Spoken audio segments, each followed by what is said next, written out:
Welcome back from the break. Now, just before we went to the break, Mr. Harris spoke to us about his involvement in business, economics, leadership and training. Now, he's developed a project and is busy developing one, and it's about to launch, and we're going to find out more about that now. Mr. Harris, welcome back. Thank you. Now, the project you must be quite excited about. I know it's got something to do with a chamber or regional chamber or provincial chamber. Yes. Tell me a bit about it. Yes, it is, perhaps one can say it's a regional chamber or provincial chamber. When we look at our society, there certainly seems to be an increase of people who can hardly afford to live in this province. And there's a handful of people who really, at the end of the day, are making or becoming multi-millionaires, not even millionaires, but multi-millionaires, at the expense of the masses of this province.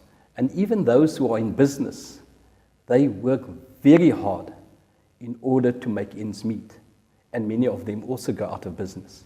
And we can see it on a daily basis, that that is what is happening. Good, solid people in business, but they are not being supported the way we should support each other in terms of the economic, sustainable economic development. But is this not the place where the current chambers, like the Cape Chamber and the probably national chambers, are currently sitting at? Is this not the focus, or rather the work that they were supposed to be doing or are doing?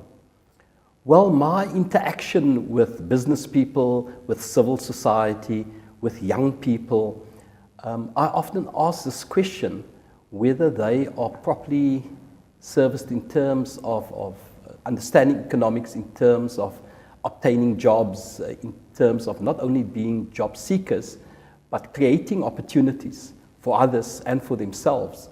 And it is very negative. And I had to ask myself, where do I start and how do I actually research for myself in what is happening? And what I'm finding politically and economically seems to be there's almost synergy in saying, let us develop something for the people who are politically savvy and those who are economically savvy for ourselves, and leave the masses to be where they are and they're becoming poorer.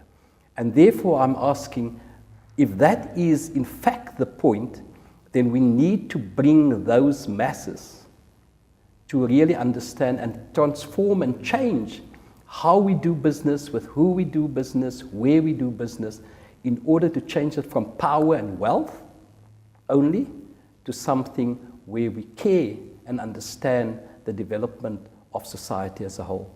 So what do you envision with this new organization of yours?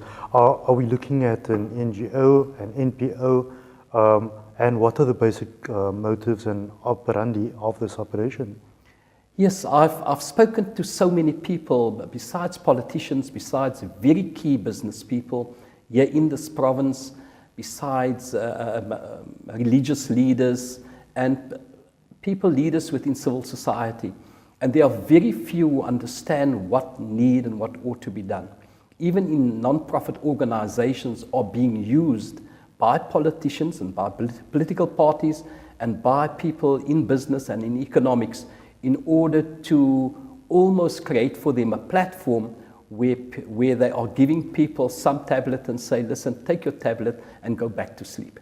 That is what it is. I'm saying, arise from your sleep, O ye sluggard. Come, wake up and really see what is happening out there.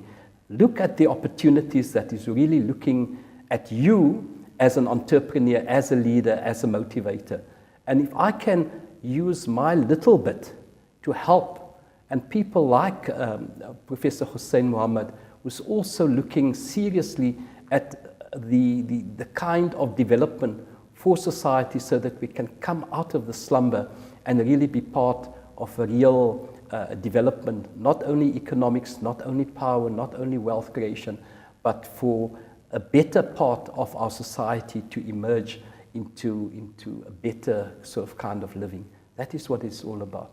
And this particular chamber, if you want to call it a chamber, we also want to move away from our colonial past, to be very honest with you, and virtually call it a Leaders and Managers Congress of South Africa.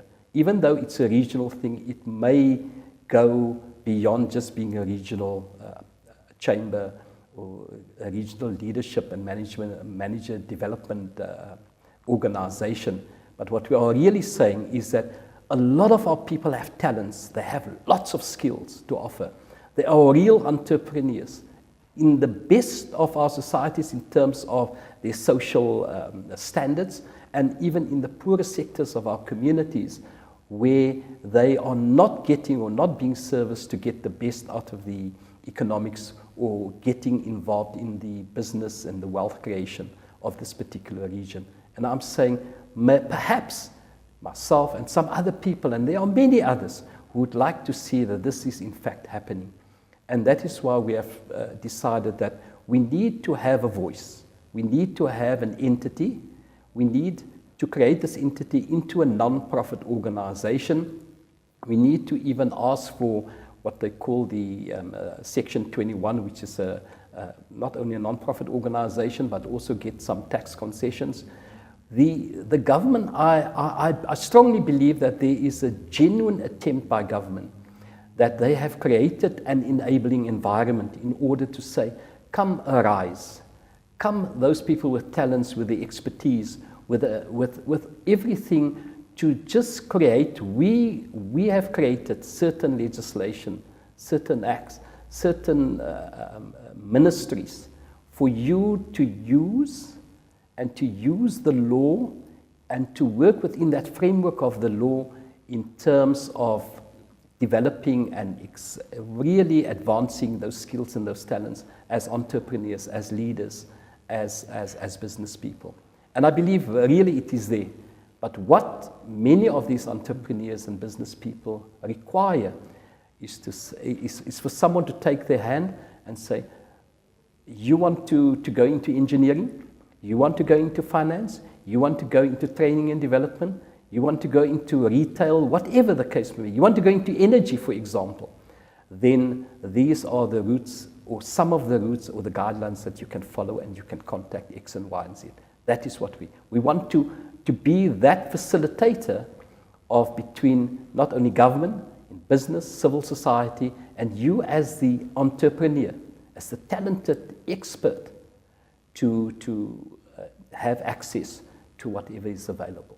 And I do believe there's lots available. I mean, there's lots of ministers, ministers in agriculture, ministers in energy, ministers in trade and industry, economics, investments, and so on, that are really calling out. We have set up various vehicles in order for you to get support and assistance, if only some of our people can know about it. So we want to get people on board in order to facilitate that process.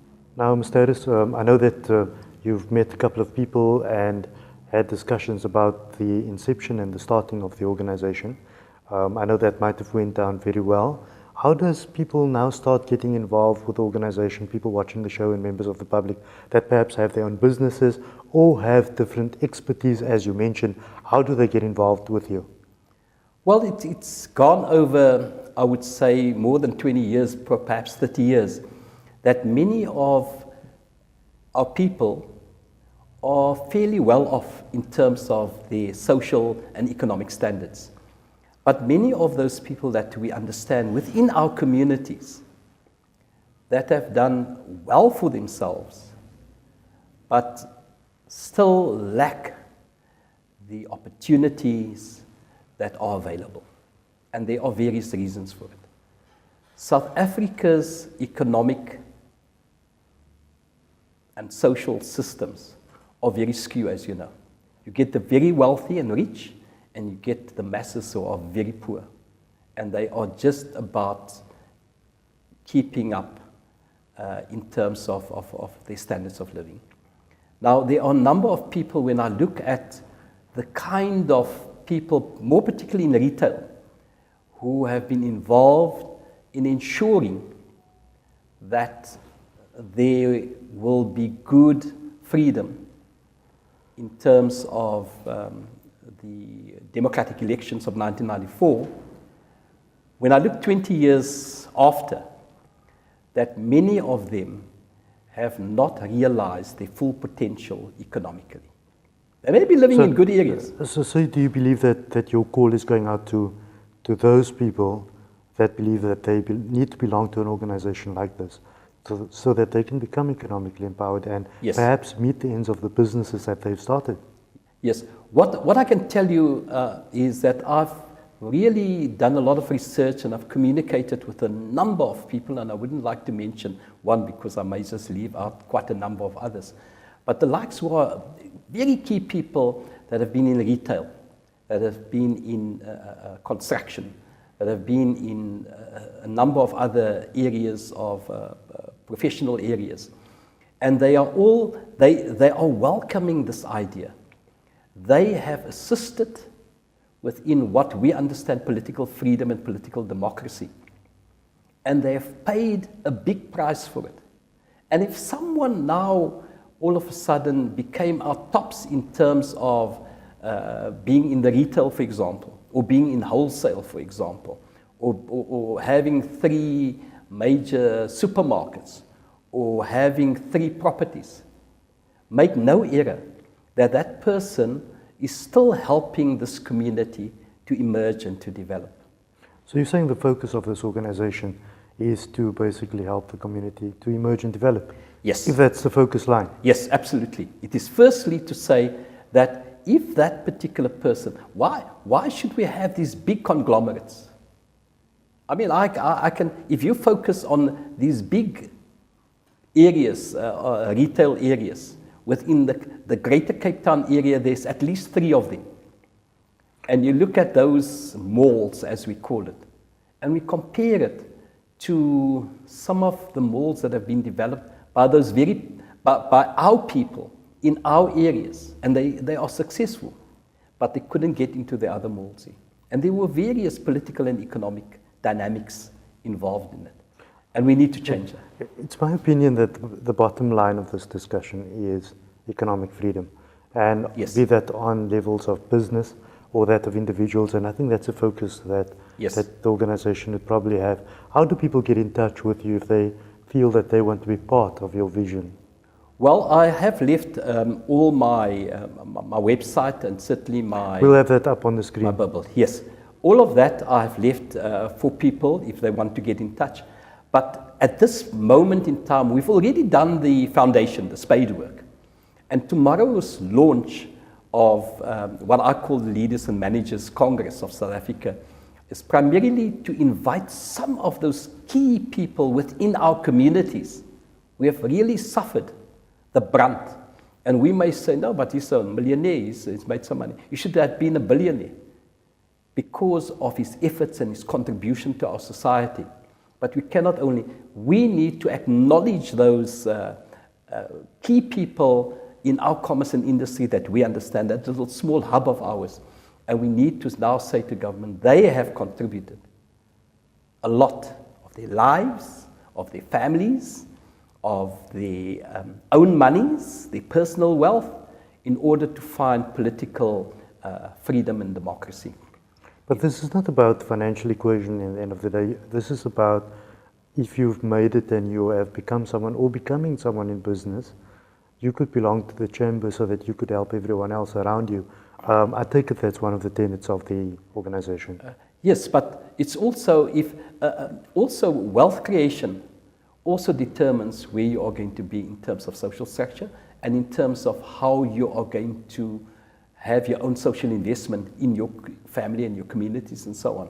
I'll give you an example. Just 2 days ago in one of the local morning newspapers, there's a foreigner and some South African people creating a new petrochemical sector, and they've listed on the Johannesburg Stock Exchange. And I am saying, should it not have been the very people that I'm talking about? And I would like to lead them and help them, not only myself, but others as well, jointly to help that they become those people who can register and list such a big... The premise word that you've just said now in conclusion Yes. is joining, and it's the unity Yes. in any field that we work in. Yes. And I think that is a focus of your chamber, in my view. Yes. It's to unify these forces so Yes. that we do bigger and better things together, because you can't do these things on Yes. your own, and that's impossible. Yes. Uncle Moegsien, we're going to get you back in the next couple of weeks to find Yes. out how things are going and keep in touch with the chamber and see how things are going Yes. down the line. Thank you for coming onto the program. Many thanks to you too, and to Dean team. Mr. Moegsien Harris, about the new chamber, if he wants to call it that, coming up very soon. We've got some details coming up on the screen for you so that you can get in touch with him and find out how you as a business or individual can get in touch. Also, we'll have him back in the next couple of weeks to find out how things are developing. Until next time, goodbye.